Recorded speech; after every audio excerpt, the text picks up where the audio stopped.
ವೀಕ್ಷಕರೇ, ಗೃಹಲಕ್ಷ್ಮಿ ಯೋಜನೆಯಲ್ಲಿ ಭಾರಿ ಬದಲಾವಣೆಯಾಗಿದೆ.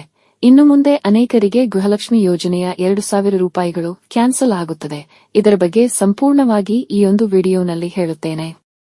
ಜೊತೆಗೆ ಮುಖ್ಯವಾಗಿ ಗೃಹಲಕ್ಷ್ಮಿ ಯೋಜನೆಗೆ ಸಂಬಂಧಿಸಿದಂತೆ ಪ್ರಸ್ತುತ ನಿಮ್ಮಲ್ಲಿರುವ ಎಲ್ಲಾ ಪ್ರಶ್ನೆಗಳಿಗೆ ಉತ್ತರಿಸುವೆ. ಈ ಒಂದು ವಿಡಿಯೋ ಮಾತ್ರ ಯಾರೂ ಸಹ ಮಿಸ್ ಮಾಡ್ಕೋಬೇಡಿ.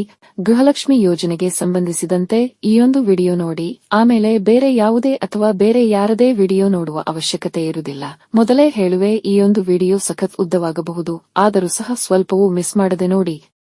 ಎಲ್ಲಾ ನೆಚ್ಚಿನ ಪ್ರೇಕ್ಷಕರಿಗೆ ನಾನು ನಿಮ್ಮ ಪ್ರೀತಿಯ ಸಂಹಿತ ಉಪಾಧ್ಯಾಯ ಮಾಡುವ ನಮಸ್ಕಾರಗಳು. ಹೊಸದೊಂದು ವಿಡಿಯೋಗೆ ಎಲ್ಲಾ ನೆಚ್ಚಿನ ಪ್ರೇಕ್ಷಕರಿಗೆ ಸ್ವಾಗತ. ಮಾನ್ಯ ವೀಕ್ಷಕರೇ, ಈ ಒಂದು ವಿಡಿಯೋನಲ್ಲಿ ಗೃಹಲಕ್ಷ್ಮಿ ಯೋಜನೆಗೆ ಸಂಬಂಧಿಸಿದಂತೆ ಪ್ರಸ್ತುತ ಸಿಗುವ ಅತಿ ಮುಖ್ಯವಾದ ಮಾಹಿತಿಗಳ ಜೊತೆಗೆ ಯಾಕೆ ಗೃಹಲಕ್ಷ್ಮಿ ಯೋಜನೆಯ ಹಣವು ಗೃಹಲಕ್ಷ್ಮಿಯರ ಖಾತೆಗಳಿಗೆ ಜಮೆಯಾಗಲು ತಡವಾಗುತ್ತಿದೆ ಮತ್ತು ಮುಂದೆ ಗೃಹಲಕ್ಷ್ಮಿ ಯೋಜನೆಯ ಹಣವು ಯಾರಿಗೆಲ್ಲ ಸಿಗಬಹುದು, ಜೊತೆಗೆ ಯಾರಿಗೆಲ್ಲ ಕ್ಯಾನ್ಸಲ್ ಆಗಬಹುದು, ಗೃಹಲಕ್ಷ್ಮಿ ಯೋಜನೆಯ ಹಣವು ಯಾರಿಗೆಲ್ಲ ಜಮೆಯಾಗಬಹುದು, ಅದಕ್ಕಿರುವ ಮಾನದಂಡಗಳು ಏನಾಗಿರಬಹುದು ಎಂಬುದರ ಬಗ್ಗೆ ಸಂಪೂರ್ಣವಾದ ಮಾಹಿತಿಯನ್ನು ಈ ಒಂದು ವಿಡಿಯೋನಲ್ಲಿ ನೀಡುತ್ತೇನೆ. ಆದರೆ ಅದಕ್ಕೂ ಮುನ್ನ ಎಲ್ಲಾ ನನ್ನ ಪ್ರೀತಿಯ ವೀಕ್ಷಕರಲ್ಲಿ ನನ್ನದೊಂದು ವಿನಂತಿ, ನಿಮ್ಮಲ್ಲಿ ನನ್ನದೊಂದು ಕಳಕಳಿಯ ಬೇಡಿಕೆ, ಪ್ಲೀಸ್ ದಯವಿಟ್ಟು ನಮ್ಮ ಚಾನೆಲ್ಗೆ ಸಬ್ಸ್ಕ್ರೈಬ್ ಮಾಡಿ ನನಗೆ ನಿಮ್ಮ ಪ್ರೋತ್ಸಾಹವನ್ನು ತಿಳಿಸಿ. ಜೊತೆಗೆ ಈ ಒಂದು ವಿಡಿಯೋಗೆ ನಾನು ನಿಮ್ಮಲ್ಲಿ ಕೇಳುವಂತದ್ದು ಕೇವಲ ಒಂದೇ ಒಂದು ಲೈಕ್ ಅಷ್ಟೇ. ಪ್ಲೀಸ್ ದಯವಿಟ್ಟು ಈಗಲೇ ಲೈಕ್ ಮಾಡಿ. ಪ್ರಿಯ ವೀಕ್ಷಕರೇ, ತಮಗೆಲ್ಲರಿಗೂ ಗೊತ್ತಿರುವ ಹಾಗೆ ಗೃಹಲಕ್ಷ್ಮಿ ಯೋಜನೆಗೆ ಸಂಬಂಧಿಸಿದಂತೆ ಗೃಹಲಕ್ಷ್ಮಿ ಯೋಜನೆಯ 11ನೇ ಕಂತಿನ ಹಣವು ಜಮೆಯಾಗಿ ಸರಿಸುಮಾರು 2 ತಿಂಗಳಾಗುತ್ತಾ ಬಂದಿದೆ. ಇನ್ನೂ ಸಹ ಗೃಹಲಕ್ಷ್ಮಿ ಯೋಜನೆಯ 12ನೇ ಕಂತಿನ ಹಣ ಮತ್ತು ಕಳೆದ ತಿಂಗಳ 13ನೇ ಕಂತಿನ ಹಣ ಯಾರ ಖಾತೆಗಳಿಗೂ ಜಮೆಯಾಗಿಲ್ಲ. ಈ ಹಿಂದಿನ ವಿಡಿಯೋನಲ್ಲಿ ನಿಮ್ಮಲ್ಲಿ ಹೇಳಿರುವೆ, ಗೃಹಲಕ್ಷ್ಮಿ ಯೋಜನೆಯ 12ನೇ ಮತ್ತು 13ನೇ ಕಂತಿನ ಹಣವು ಇನ್ನಷ್ಟು 1-2 ವಾರಗಳಷ್ಟು ವಿಳಂಬವಾಗುತ್ತದೆ. ಅಂದ್ರೆ ಸೆಪ್ಟೆಂಬರ್ ತಿಂಗಳ 3ನೇ ವಾರದೊಳಗೆ ಜಮೆಯಾಗಬಹುದು ಎಂದು ನಿಮಗೆ ಈ ಹಿಂದಿನ ವಿಡಿಯೋನಲ್ಲಿ ಹೇಳಿದ್ದೇನೆ. ಇದರ ಜೊತೆಗೆ ಮಾನ್ಯ ಮಹಿಳೆ ಮತ್ತು ಮಕ್ಕಳ ಕಲ್ಯಾಣ ಇಲಾಖೆಯ ಸಚಿವೆಯಾದ ಶ್ರೀಮತಿ ಲಕ್ಷ್ಮೀ ಹೆಬ್ಬಾಳ್ಕರ್ ಅವರೇ ಒಂದು ಮಹತ್ವದ ಮಾಹಿತಿ ಕೊಟ್ಟಿರುವಂತದ್ದು, ಗೃಹಲಕ್ಷ್ಮಿ ಯೋಜನೆಯ 12 ಮತ್ತು 13ನೇ ಕಂತಿನ ಹಣವು ಜಮೆಯಾಗಲು ವಿಳಂಬವಾಗಿರುವುದು ಕೆಲವು ತಾಂತ್ರಿಕ ಕಾರಣಗಳಿಂದ ಎಂದು ಹೇಳಿದರು. ಜೊತೆಗೆ ಸೆಪ್ಟೆಂಬರ್ 2ನೇ ವಾರದೊಳಗೆ ಗಣೇಶ ಚತುರ್ಥಿಯೊಳಗೆ ಗೃಹಲಕ್ಷ್ಮಿ ಯೋಜನೆಯ 12 ಮತ್ತು 13ನೇ ಕಂತಿನ ಹಣವು ಎಲ್ಲಾ ಗೃಹಲಕ್ಷ್ಮಿಯರ ಖಾತೆಗಳಿಗೆ ಜಮೆಯಾಗುತ್ತದೆ ಎಂದು ಹೇಳಿದರು. ಅದರಂತೆಯೇ ಇದೀಗ ಸೆಪ್ಟೆಂಬರ್ 2ನೇ ವಾರವಾಗಿದೆ, ಇನ್ನೂ ಸಹ ಜಮೆಯಾಗಿಲ್ಲ. ಇದೀಗ ಸೆಪ್ಟೆಂಬರ್ 3ನೇ ವಾರದವರೆಗೂ ಕಾದು ನೋಡಬೇಕಷ್ಟೇ. ವೀಕ್ಷಕರೇ, ಇಲ್ಲಿ ನಿಮ್ಮಲ್ಲಿ ಕೆಲವರ ಕಮೆಂಟ್ಗಳು ನಮಗೆ ಬಂದಿದ್ದವು. ಕೆಲವರಿಗೆ ಗೃಹಲಕ್ಷ್ಮಿ ಯೋಜನೆಯ ಒಟ್ಟು ಮೊತ್ತ 4,000 ರೂಪಾಯಿಗಳು ಅವರವರ ಖಾತೆಗಳಿಗೆ ಜಮೆಯಾಗಿದೆ ಎಂಬುದು, ಜೊತೆಗೆ ಇನ್ನು ಕೆಲವರು ಅಂದ್ರೆ ಬೇರೆ ಚಾನೆಲ್ನಲ್ಲಿ ಸಹ ಗೃಹಲಕ್ಷ್ಮಿ ಯೋಜನೆಯ 12ನೇ ಮತ್ತು 13ನೇ ಕಂತಿನ ಒಟ್ಟು ಮೊತ್ತ 4,000 ರೂಪಾಯಿಗಳು, ಇನ್ನು ಕೆಲವರು ಗೃಹಲಕ್ಷ್ಮಿ ಯೋಜನೆಯ 12 ಮತ್ತು 13ನೇ ಕಂತಿನ ಜೊತೆಗೆ 14ನೇ ಕಂತನ್ನು ಸೇರಿಸಿ ಒಟ್ಟು ಮೊತ್ತ 6,000 ರೂಪಾಯಿಗಳು ಗೃಹಲಕ್ಷ್ಮಿಯರ ಖಾತೆಗಳಿಗೆ ಜಮೆಯಾಗಿದೆ. ಇವತ್ತು ಈ ಜಿಲ್ಲೆಗಳಿಗೆ ಜಮೆಯಾಗಿದೆ ಎಂಬಂತೆ ಹಲವು ಬಾರಿಗೆ ಹಲವಾರು ವಿಡಿಯೋನಲ್ಲಿ ಹೇಳಿದ್ರು, ಜೊತೆಗೆ ಹೇಳ್ತಾನೆ ಇದ್ದಾರೆ. ಬಟ್ ನಮ್ಮ ಚಾನೆಲ್ನಲ್ಲಿ ಯಾವುದೇ ಕಾರಣಕ್ಕೂ ಇಂತಹ ಗಾಳಿ ಸುದ್ದಿಗಳಿಗೆ ಅವಕಾಶವಿಲ್ಲ. ನಮ್ಮ ಚಾನೆಲ್ನಲ್ಲಿ ಕೇವಲ ಒಂದಿಷ್ಟು ಜನವಷ್ಟೇ ಇರಬಹುದು. ಆದರೂ ಸಹ ಯಾವುದೇ ಕಾರಣಕ್ಕೂ ಬೇರೆ ಚಾನೆಲ್ಗಳಂತೆ ಸುಳ್ಳು ಸುದ್ದಿಗಳನ್ನು ನಮ್ಮ ಚಾನೆಲ್ನಲ್ಲಿ ಹರಡುವುದಿಲ್ಲ. ಇಲ್ಲಿ ನಿಮಗೆ ನಮ್ಮ ಚಾನೆಲ್ ಅನ್ನು ಸಂಪೂರ್ಣವಾಗಿ ನಂಬಬಹುದು. ಅದಲ್ಲದೆ ಮಾನ್ಯ ವೀಕ್ಷಕರೇ, ಗೃಹಲಕ್ಷ್ಮಿ ಯೋಜನೆಯ 12ನೇ ಮತ್ತು 13ನೇ ಕಂತಿನ ಹಣವು ಯಾರ ಖಾತೆಗಳಿಗೂ ಇದುವರೆಗೂ ಬಂದಿಲ್ಲ ಎಂಬುದು ನಿಜವಾದ ಮಾಹಿತಿಯಾಗಿರುತ್ತದೆ. ಇದಲ್ಲದೆ ಕೆಲವು ತಾಂತ್ರಿಕ ಕಾರಣಗಳಿಂದ ಗೃಹಲಕ್ಷ್ಮಿ ಯೋಜನೆಯ 12 ಮತ್ತು 13ನೇ ಕಂತಿನ ಹಣವು ಯಾರ ಖಾತೆಗಳಿಗೂ ಜಮೆಯಾಗಿಲ್ಲ ಎಂಬುದನ್ನು ಸ್ವತಃ ಮಾನ್ಯ ಮಹಿಳೆ ಮತ್ತು ಮಕ್ಕಳ ಕಲ್ಯಾಣ ಇಲಾಖೆಯ ಸಚಿವೆಯಾದ ಶ್ರೀಮತಿ ಲಕ್ಷ್ಮೀ ಹೆಬ್ಬಾಳ್ಕರ್ ಅವರೇ ಇದರ ಬಗ್ಗೆ ಹೀಗಂತ ಅಪ್ಡೇಟ್ ನೀಡಿದ್ದು. ಇದಲ್ಲದೆ ಇನ್ನು ಯಾರಿಗಾದ್ರೂ ಸಹ ಗೃಹಲಕ್ಷ್ಮಿ ಯೋಜನೆಯ 12 ಮತ್ತು 13ನೇ ಕಂತಿನ ಹಣ ಅಂದ್ರೆ ಒಟ್ಟು 4,000 ರೂಪಾಯಿಗಳು ನಿಮ್ಮ ಖಾತೆಗಳಿಗೆ ಕಳೆದ ತಿಂಗಳು ಅಥವಾ ಈ ತಿಂಗಳು ಜಮೆಯಾಗಿದೆ ಎಂದು ಪಟ್ಟು ಹಿಡಿಯುವುದಾದರೆ ದಯವಿಟ್ಟು ಈ ವಿಡಿಯೋ ಕೆಳಗೆ ನಿಮ್ಮ ಜಿಲ್ಲೆಯ ಹೆಸರು ಸಹಿತ ಹಣ ಜಮಾವಣೆಯಾದ ದಿನಾಂಕದೊಂದಿಗೆ ಕಮೆಂಟ್ ಮಾಡಿ. ಇದಲ್ಲದೆ ಪ್ರಸ್ತುತ ಮಾಹಿತಿಗಳ ಪ್ರಕಾರ ಗೃಹಲಕ್ಷ್ಮಿ ಯೋಜನೆಯ 12 ಮತ್ತು 13ನೇ ಕಂತಿನ ಹಣವು ಈ ತಿಂಗಳ 3ನೇ ವಾರದೊಳಗೆ ಜಮೆಯಾಗುವ ಸಾಧ್ಯತೆ ಇದೆ ಎಂಬುದು ಸದ್ಯಕ್ಕೆ ಸಿಗುವ ಮಾಹಿತಿಯಾಗಿರುತ್ತದೆ. ಇನ್ನು ಅನ್ನಭಾಗ್ಯ ಅಕ್ಕಿ ಯೋಜನೆಗೆ ಸಂಬಂಧಿಸಿದಂತೆ ಬಹುದೊಡ್ಡ ಮಾಹಿತಿಯು ಈ ಹಿಂದೆಯೇ ದೊರಕಿತ್ತು. ಅದನ್ನು ನಮ್ಮ ಹಿಂದಿನ ವಿಡಿಯೋನಲ್ಲಿ ತಿಳಿಸಿದ್ದೇನೆ. ಅನ್ನಭಾಗ್ಯ ಯೋಜನೆಯ ಅಕ್ಕಿ ಹಣಕ್ಕೆ ಸಂಬಂಧಿಸಿದಂತೆ ಈ ಬರುವ ಅಕ್ಟೋಬರ್ ತಿಂಗಳಿನಿಂದ ನಿಮಗೆ ಬರುತ್ತಿದ್ದ ಅನ್ನಭಾಗ್ಯ ಅಕ್ಕಿ ಯೋಜನೆಯ ಹಣವೇನಿದೆ ಅದು ಸಂಪೂರ್ಣವಾಗಿ ಬಂದ್ ಆಗುತ್ತದೆ. ಅಂದರೆ ಈ ಮೊದಲೇ ವಿಡಿಯೋನಲ್ಲಿ ತಿಳಿಸಿದ ಹಾಗೆ ಬರುವ ತಿಂಗಳಿನಿಂದ ಅನ್ನಭಾಗ್ಯ ಅಕ್ಕಿ ಯೋಜನೆಯಡಿ ಸಿಗುತ್ತಿದ್ದ ಒಟ್ಟು 10 ಕೆಜಿ ಅಕ್ಕಿ ಹಣದ ಬದಲು ಇನ್ನು ಮುಂದೆ ಕುಟುಂಬದ ಪ್ರತಿ ಸದಸ್ಯನಿಗೆ 5 ಕೆಜಿ ಅಕ್ಕಿಯನ್ನೇ ನೀಡುವರು. ಉಳಿದ 5 ಕೆಜಿ ಅಕ್ಕಿ ಅಥವಾ 5 ಕೆಜಿ ಅಕ್ಕಿ ಹಣದ ಬದಲು ಕೆಲವೊಂದಿಷ್ಟು ಆಹಾರ ಪದಾರ್ಥಗಳನ್ನು ಸರ್ಕಾರವು ನೀಡುತ್ತದೆ. ಇಲ್ಲಿ ಪ್ರಶ್ನೆ ಮೂಡುವಂತದ್ದು ಯಾವುದೆಲ್ಲ ಪದಾರ್ಥಗಳು ಮತ್ತು ಎಷ್ಟು ಕೆಜಿ ಕೊಡುವರು ಎಂಬುವಂತದ್ದು. ಇದಕ್ಕೆ ಉತ್ತರ ಇಷ್ಟೇ. ಇಲ್ಲಿ ಸರ್ಕಾರವು ನೀಡುತ್ತಿದ್ದ ಒಟ್ಟು 10 ಕೆಜಿ ಅಕ್ಕಿಯ ಹಣದ ಬದಲು 5 ಕೆಜಿ ಅಕ್ಕಿಯನ್ನೇ ನೀಡಿದರೆ ಉಳಿದ 5 ಕೆಜಿ ಅಕ್ಕಿಯ ಬದಲು 2 ಕೆಜಿ ತೊಗರಿ ಬೇಳೆಯನ್ನು, 1 ಕೆಜಿ ಸಕ್ಕರೆಯನ್ನು ಮತ್ತು 1 ಕೆಜಿ ಉಪ್ಪು ಮತ್ತು ಇದರ ಜೊತೆಗೆ 1 ಲೀಟರ್ ಅಡುಗೆ ಎಣ್ಣೆಯನ್ನು ನೀಡುವರು ಎಂಬುದು ಇದೀಗ ಬಹುತೇಕ ಖಚಿತವಾಗಿದೆ. ಜೊತೆಗೆ ವೀಕ್ಷಕರೇ, ಇಲ್ಲಿ ಈ ಪದಾರ್ಥಗಳನ್ನು ಪಡೆಯಲು ನೀವು ಒಂದಿಷ್ಟು ಡಾಕ್ಯುಮೆಂಟ್ಸ್ಗಳನ್ನು ನಿಮ್ಮ ರೇಷನ್ ಡಿಪೋನಲ್ಲಿ ಸಲ್ಲಿಸಬೇಕು. ಯಾವುದೆಲ್ಲ ಡಾಕ್ಯುಮೆಂಟ್ಗಳು ಎಂಬುದರ ಬಗ್ಗೆ ಕಳೆದ ವಿಡಿಯೋನಲ್ಲಿ ಹೇಳಿದ್ದೇನೆ. ಆದರೂ ಮತ್ತೊಮ್ಮೆ ಹೇಳುತ್ತೇನೆ. ನಿಮ್ಮ ಆದಾಯ ಪತ್ರ ಅಂದರೆ ನಿಮ್ಮ ಇನ್ಕಮ್ ಸರ್ಟಿಫಿಕೇಟ್, ಜೊತೆಗೆ ನಿಮ್ಮ ಆಧಾರ್ ಕಾರ್ಡ್ ಅಂದರೆ ರೇಷನ್ ಕಾರ್ಡಿನಲ್ಲಿರುವ ಯಜಮಾನನ ಆಧಾರ್ ಕಾರ್ಡ್.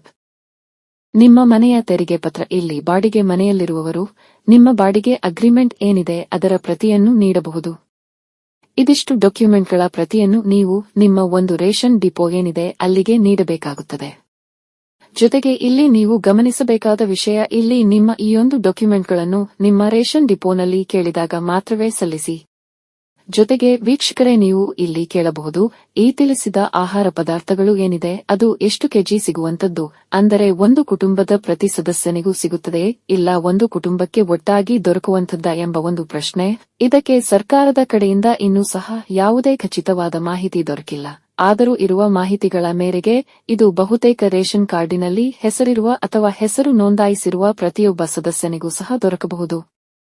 ಇದಿಷ್ಟು ಮಾಹಿತಿಯ ಬಗ್ಗೆ ನಿನ್ನೆಯ ವಿಡಿಯೋನಲ್ಲಿ ಹೇಳಿದ್ದೆ. ಇದಕ್ಕೆ ಸಂಬಂಧಿಸಿದಂತೆ ನಮ್ಮ ಪ್ರೇಕ್ಷಕರಲ್ಲಿ ಕೆಲವರು ಕೆಲವೊಂದಿಷ್ಟು ಗೊಂದಲವಾಗುತ್ತಿರುವ ಪ್ರಶ್ನೆಗಳನ್ನು ಕೇಳಿದ್ದರು. ಅದರಲ್ಲಿ ಮುಖ್ಯವಾದಂತದ್ದು, ಕೆಲವು ಕಡೆಗಳಲ್ಲಿ ರೇಷನ್ ಅಂಗಡಿಯಲ್ಲಿ ಈ ಹಿಂದೆಯಿಂದಲೇ ಕೆಲವೊಂದು ಆಹಾರ ಪದಾರ್ಥಗಳನ್ನು, ಅಂದರೆ 2 ಕೆಜಿ ರಾಗಿ, 1 ಕೆಜಿ ಜೋಳ ಹೀಗೆ ನೀಡುತ್ತಿದ್ದು, ಇದು ಮುಂದೆ ಬದಲಾಗುತ್ತದೆಯೇ ಅಥವಾ ಬದಲಾಗುವುದಾದರೂ ಹೇಗೆ ಬದಲಾಗುತ್ತದೆ ಎಂದು ಸಾಕಷ್ಟು ವೀಕ್ಷಕರು ಕೇಳಿದ್ದರು. ಇದಕ್ಕೆ ಉತ್ತರ ಇಷ್ಟೇ ವೀಕ್ಷಕರೇ, ನಿಮಗೆ ದೊರಕುತ್ತಿರುವ ಈ ಒಂದು ಆಹಾರ ಪದಾರ್ಥಗಳು ಇದು ಕೇಂದ್ರ ಸರ್ಕಾರದ 5 ಕೆಜಿ ಅಕ್ಕಿಯಲ್ಲಿ ವಿಂಗಡಿತವಾಗಿ ದೊರಕುತ್ತಿದ್ದಂತಹ ಆಹಾರ ಪದಾರ್ಥಗಳು. ಆದ್ದರಿಂದ ಇದು ಮುಂದೆ ಹೀಗೆಯೇ ಮುಂದುವರಿಯುವ ಸಾಧ್ಯತೆ ಇದೆ. ಇನ್ನು ಹಲವಾರು ಜನರು ಕೇಳಿರುವ ಪ್ರಶ್ನೆ, ಈ ಒಂದು ಡಾಕ್ಯುಮೆಂಟ್ಗಳನ್ನು ಸಲ್ಲಿಸಲು ಇರುವ ಕೊನೆಯ ದಿನಾಂಕ ಯಾವಾಗ ಎಂಬುವಂತದ್ದು. ವೀಕ್ಷಕರೇ, ಈ ಒಂದು ಡಾಕ್ಯುಮೆಂಟ್ಗಳನ್ನು ಸಲ್ಲಿಸಲು ಸದ್ಯಕ್ಕೆ ಯಾವುದೇ ಕೊನೆಯ ದಿನಾಂಕ ನಿಗದಿಯಾಗಿಲ್ಲ. ಜೊತೆಗೆ ಈ ಒಂದು ಡಾಕ್ಯುಮೆಂಟ್ಗಳನ್ನು ನಿಮ್ಮ ರೇಷನ್ ಡಿಪೋನಲ್ಲಿ ಕೇಳಿದಾಗ ಮಾತ್ರವೇ ಸಲ್ಲಿಸಿ. ಜೊತೆಗೆ ಈ ಒಂದು ಡಾಕ್ಯುಮೆಂಟ್ಗಳನ್ನು ಅಕ್ಟೋಬರ್ ನಂತರ, ಅಂದರೆ ಆಹಾರ ಪದಾರ್ಥಗಳನ್ನು ನಿಮಗೆ ನೀಡಿದ ನಂತರವೂ ಸಹ ಕೇಳಬಹುದು. ಇದಲ್ಲದೆ ಇದರ ಜೊತೆಗೆ ನಿಮ್ಮಲ್ಲಿ ಯಾರಿಗಾದ್ರೂ ಕಳೆದ 3-4 ತಿಂಗಳುಗಳಿಂದ ಅನ್ನಭಾಗ್ಯ ಅಕ್ಕಿ ಯೋಜನೆಯ ಹಣವು ಬರದಿದ್ದ ಪಕ್ಷ, ನೀವು ನಿಮ್ಮ ಬ್ಯಾಂಕ್ ಖಾತೆಗಳನ್ನು ಮತ್ತೊಮ್ಮೆ ಪರೀಕ್ಷಿಸಿ ನೋಡಿ. ಅಂದ್ರೆ ನಿಮ್ಮ ಬ್ಯಾಂಕ್ ಖಾತೆಗಳಿಗೆ ಆಧಾರ್ ಸೀಡಿಂಗ್ ಆಗಿದೆ, ಜೊತೆಗೆ ಇಕೆವೈಸಿ ಜೋಡಣೆಯಾಗಿದೆ ಎಂಬುದನ್ನು ಖುದ್ದು ಬ್ಯಾಂಕ್ ನೌಕರರಿಂದ ಕೇಳಿ ಪರೀಕ್ಷಿಸಿ. ಇದರ ಜೊತೆಗೆ ಮತ್ತೊಂದು ವಿಚಾರ, ನಿಮ್ಮ ಬ್ಯಾಂಕ್ ಖಾತೆಗಳಿಗೆ ಬಂದಂತಹ ಹಣ ಅದು ಗೃಹಲಕ್ಷ್ಮಿ ಯೋಜನೆಯ ಹಣವಾಗಿರಲಿ ಅಥವಾ ಅನ್ನಭಾಗ್ಯ ಅಕ್ಕಿ ಯೋಜನೆಯ ಹಣವಾಗಿರಲಿ ಅಥವಾ ಯುವನಿಧಿ ಯೋಜನೆಯ ಹಣವೇ ಆಗಿರಲಿ, ಕನಿಷ್ಠ 2 ತಿಂಗಳಿಗೊಮ್ಮೆಯಾದರೂ ಸಹ ನಿಮ್ಮ ಖಾತೆಗಳಿಗೆ ಸರ್ಕಾರದ ಕಡೆಯಿಂದ ಜಮೆಯಾದಂತಹ ಹಣವನ್ನು ಅದರಲ್ಲಿ ಕನಿಷ್ಠ 100 ರೂಪಾಯಿಯಾದರೂ ವಿತ್ಡ್ರಾ ಮಾಡಿಕೊಳ್ಳಿ. ಕಾರಣ, ಜಮಾವಣೆಯಾದಂತಹ ಹಣವನ್ನು ನೀವು ಬ್ಯಾಂಕ್ ಮೂಲಕ ವಿತ್ಡ್ರಾ ಮಾಡಿದಾಗ ಡಿಬಿಟಿ ಬೆನಿಫಿಟ್ ಏನಿದೆ ಅದು ಫಲಾನುಭವಿಗಳ ಖಾತೆಗಳಿಗೆ ಸರಿಯಾಗಿ ಕ್ರೆಡಿಟ್ ಆಗಿದೆ. ಜೊತೆಗೆ ಅದರ ಉಪಯೋಗವನ್ನು ಸಹ ಫಲಾನುಭವಿಗಳು ಸರಿಯಾಗಿ ಬಳಸಿಕೊಳ್ಳುತ್ತಿದ್ದಾರೆ ಎಂಬುದು ಸ್ಪಷ್ಟವಾಗುತ್ತದೆ. ಜೊತೆಗೆ ಯಾರಿಗೆಲ್ಲ ಕಳೆದ ತಿಂಗಳ ಅನ್ನಭಾಗ್ಯ ಯೋಜನೆಯ ಅಕ್ಕಿ ಹಣ ಬಂದಿದೆ ಎಂಬುದರ ಬಗ್ಗೆ ಕಮೆಂಟ್ ಮೂಲಕ ನಮಗೆ ತಿಳಿಸಿ. ಜೊತೆಗೆ ಇಲ್ಲಿ ಗಮನಿಸಬೇಕಾದ ಒಂದು ವಿಷಯ ಅಂದ್ರೆ, ರಾಜ್ಯ ಸರ್ಕಾರದ ಅನ್ನಭಾಗ್ಯ ಅಕ್ಕಿ ಯೋಜನೆಗೆ ಸಂಬಂಧಿಸಿದಂತೆ ಸರಿಸುಮಾರು ಎಲ್ಲಾ ಕಂತಿನ ಹಣವು ಫಲಾನುಭವಿಗಳ ಖಾತೆಗಳಿಗೆ ಬರುತ್ತಿದೆ ಎಂಬುದು.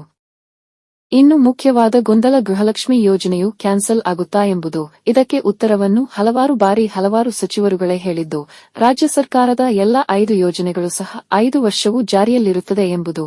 ಅಂದ್ರೆ ಗೃಹಲಕ್ಷ್ಮಿ ಯೋಜನೆಯನ್ನು ನಿಲ್ಲಿಸುವ ಸಾಧ್ಯತೆ ಇಲ್ಲ.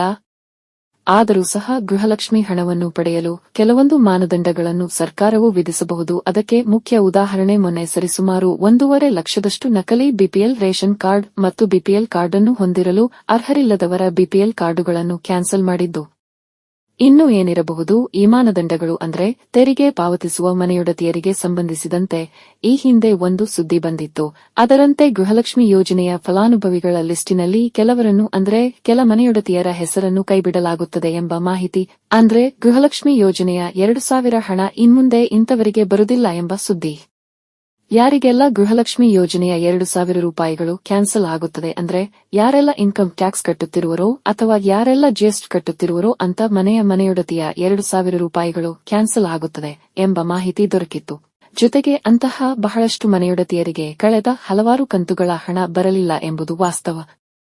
ಜೊತೆಗೆ ಇಲ್ಲಿ ನೀವು ಗಮನಿಸಬೇಕಾದ ವಿಷಯ, ಕೆಲವರು ತೆರಿಗೆ ಕಟ್ಟಲು ಅರ್ಹರಲ್ಲದಿದ್ದರು ಅಥವಾ ಹಿಂದೆ ತೆರಿಗೆ ಕಟ್ಟಬೇಕಾದ ಮಾನದಂಡವನ್ನು ಹೊಂದಿದ್ದು, ಆದ್ರೆ ಈಗ ಅಂದ್ರೆ ಪ್ರಸ್ತುತ ನೀವು ತೆರಿಗೆ ಕಟ್ಟುವ ಮಾನದಂಡದಿಂದ ಹೊರಬಂದಿರುವಿರಿ ಅಂತವರು ನಿಮ್ಮಲ್ಲಿ ಯಾರಾದ್ರೂ ಇದ್ರೆ ನೀವು ಯಾವುದೇ ರೀತಿಯಲ್ಲಿ ತೆರಿಗೆ ಪಾವತಿ ಮಾಡುತ್ತಿಲ್ಲ, ಜೊತೆಗೆ ನಿಮ್ಮ ಆದಾಯವು ತೆರಿಗೆ ಪಾವತಿಸಲು ಇರುವ ಆದಾಯ ಮಿತಿಯನ್ನು ಮೀರುತ್ತಿಲ್ಲ ಎಂಬ ದೃಢೀಕರಣ ಪತ್ರವನ್ನು ಸರ್ಕಾರಕ್ಕೆ ಸಲ್ಲಿಸಬೇಕು. ಆಗ ಮಾತ್ರವೇ ನಿಮ್ಮ ಗೃಹಲಕ್ಷ್ಮಿ ಯೋಜನೆಯ ಹಣ 2000 ರೂಪಾಯಿಗಳು ನಿಮ್ಮ ಖಾತೆಗಳಿಗೆ ಬರುತ್ತದೆ. ಇನ್ನು ಈ ದೃಢೀಕರಣ ಪತ್ರವನ್ನು ಯಾರಿಗೆ ಅಥವಾ ಎಲ್ಲಿ ಸಲ್ಲಿಸಬೇಕು ಎಂಬ ಗೊಂದಲಕ್ಕೆ ಉತ್ತರ, ನೀವು ಈ ದೃಢೀಕರಣ ಪತ್ರವನ್ನು ನಿಮ್ಮ ಹತ್ತಿರದ ಗ್ರಾಮೋನ್ ಅಥವಾ ನಿಮ್ಮ ಹತ್ತಿರದ ಮಹಿಳೆ ಮತ್ತು ಮಕ್ಕಳ ಕಲ್ಯಾಣ ಇಲಾಖೆಯ ಕಚೇರಿಗಳಲ್ಲಿ ಸಲ್ಲಿಸಬಹುದು. ಕಾರಣ ಸದ್ಯಕ್ಕೆ ಇದಕ್ಕೆ ಸರ್ಕಾರದ ಕಡೆಯಿಂದ ಯಾವುದೇ ಆನ್ಲೈನ್ ಸೇವೆ ಇಲ್ಲ. ಇನ್ನು ಸಾಕಷ್ಟು ಜನ ಡೂಪ್ಲಿಕೇಟ್ ರೇಷನ್ ಕಾರ್ಡ್ಗಳನ್ನು ಮಾಡಿಸಿದ್ದು, ಇಂತಹ ರೇಷನ್ ಕಾರ್ಡ್ಗಳಿಗೆ ಸಂಬಂಧಿಸಿದಂತೆ ಈ ಹಿಂದೆಯೇ ಒಂದು ಮುಖ್ಯವಾದ ಮಾಹಿತಿ ದೊರಕಿತ್ತು. ಸ್ವತಃ ಮಾನ್ಯ ಮುಖ್ಯಮಂತ್ರಿಗಳೇ ಹೇಳಿರುವಂತದ್ದು. ಅಂದ್ರೆ ನಕಲಿ ಬಿಪಿಎಲ್ ಕಾರ್ಡ್ಗಳನ್ನು ಯಾರೆಲ್ಲ ಮಾಡಿದ್ದಾರೋ ಅವರೆಲ್ಲ ಬಿಪಿಎಲ್ ಕಾರ್ಡ್ಗಳು ಕ್ಯಾನ್ಸಲ್ ಆಗುತ್ತದೆ.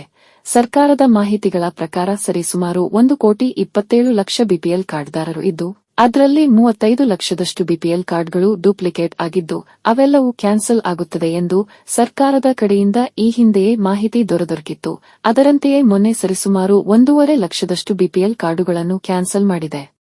ಇನ್ನೊಂದು ಮುಖ್ಯವಾದ ಯೋಜನೆ ಶಕ್ತಿ ಯೋಜನೆಗೆ ಸಂಬಂಧಿಸಿದಂತೆ 2 ಅತಿ ಮುಖ್ಯವಾದ ಅಪ್ಡೇಟ್ ದೊರಕಿದ್ದು, ಅದರಲ್ಲಿ ಒಂದು ನಾನು ಈಗಾಗಲೇ ನಿಮಗೆ ನನ್ನ ಈ ಹಿಂದಿನ ವಿಡಿಯೋನಲ್ಲಿ ಹೇಳಿರುವೆ. ರಾಜ್ಯ ಸರ್ಕಾರದ ಉಚಿತ ಬಸ್ ಯೋಜನೆ ಅಥವಾ ಶಕ್ತಿ ಯೋಜನೆಗೆ ಸಂಬಂಧಿಸಿದಂತೆ ಪ್ರತಿ ಮಹಿಳೆಯರು ಉಚಿತ ಬಸ್ ಸೌಲಭ್ಯವನ್ನು ಪಡೆಯುವವರು ಉಚಿತ ಬಸ್ನಲ್ಲಿ ಏನು 0 ಟಿಕೆಟ್ ಕೊಡುವರು ಅದನ್ನು ಕೇಳಿ ಪಡೆಯಲೇಬೇಕು. ಇಲ್ಲದಿದ್ದ ಪಕ್ಷ ಅಂದ್ರೆ ನೀವು 0 ಟಿಕೆಟ್ ಪಡೆಯದಿದ್ದರೆ ಚೆಕಿಂಗ್ ಬಂದ್ರೆ ನಿಮಗೆ ದಂಡ ವಿಧಿಸುವರು. ಎಷ್ಟು ಹಣ ದಂಡ ವಿಧಿಸುವರು ಎಂಬುದರ ಬಗ್ಗೆ ಈ ಹಿಂದಿನ ವಿಡಿಯೋನಲ್ಲಿ ಹೇಳಿದ್ದೇನೆ. ಜೊತೆಗೆ ಇದೇ ಶಕ್ತಿ ಯೋಜನೆಗೆ ಸಂಬಂಧಿಸಿದಂತೆ 2ನೇ ಮುಖ್ಯವಾದ ಅಪ್ಡೇಟ್, ಶಕ್ತಿ ಯೋಜನೆಯ ಸೌಲಭ್ಯವನ್ನು ಪಡೆಯುವ ಮಹಿಳೆಯರಿಗೆ ಸರ್ಕಾರವು ಆದಷ್ಟು ಬೇಗ ಹಳದಿ ಕಾರ್ಡ್ ಅನ್ನು ವಿತರಿಸಲಾಗುವುದು. ಜೊತೆಗೆ ಪ್ರತಿ ಬಾರಿಯೂ ಬಸ್ನಲ್ಲಿ ಪ್ರಯಾಣಿಸುವಾಗ ಪ್ರತಿ ಮಹಿಳೆಯರು ಸಹ ಈಯೊಂದು ಕಾರ್ಡ್ ಅನ್ನು ತಮ್ಮ ಆಧಾರ್ ಅಥವಾ ಐಡೆಂಟಿಟಿ ಕಾರ್ಡ್ ಬದಲು ತೋರಿಸಬೇಕಾಗುತ್ತದೆ. ಹಾಗೆಯೇ ಇದು ಯಾವಾಗದಿಂದ ಜಾರಿಯಾಗುತ್ತೆ ಎಂಬುದರ ಬಗ್ಗೆ ಸದ್ಯಕ್ಕೆ ಯಾವುದೇ ಮಾಹಿತಿ ಇಲ್ಲ. ಬಟ್ ಯಾವುದೇ ಅಪ್ಡೇಟ್ ಬಂದ್ರೆ ತಕ್ಷಣವೇ ನಿಮಗೆ ವಿಡಿಯೋ ಮೂಲಕ ತಿಳಿಸಲಾಗುವುದು.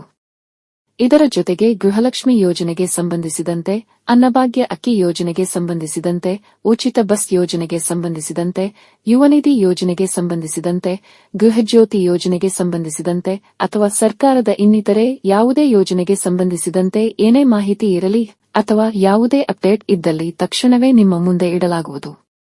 ಮಾನ್ಯ ವೀಕ್ಷಕರೇ, ಇದಿಷ್ಟು ಈ ಒಂದು ವಿಡಿಯೋನಲ್ಲಿ. ನೀವೇನು ನಮ್ಮ ಚಾನೆಲ್ಗೆ ಹೊಸದಾಗಿ ಬಂದವರಾದರೆ ಅಥವಾ ಇನ್ನೂ ಸಹ ನಮ್ಮ ಚಾನೆಲ್ಗೆ ಸಬ್ಸ್ಕ್ರೈಬ್ ಆಗದಿದ್ದರೆ ದಯವಿಟ್ಟು ಸಬ್ಸ್ಕ್ರೈಬ್ ಮಾಡಿ ನಿಮ್ಮ ಪ್ರೋತ್ಸಾಹವನ್ನು ತಿಳಿಸಿ.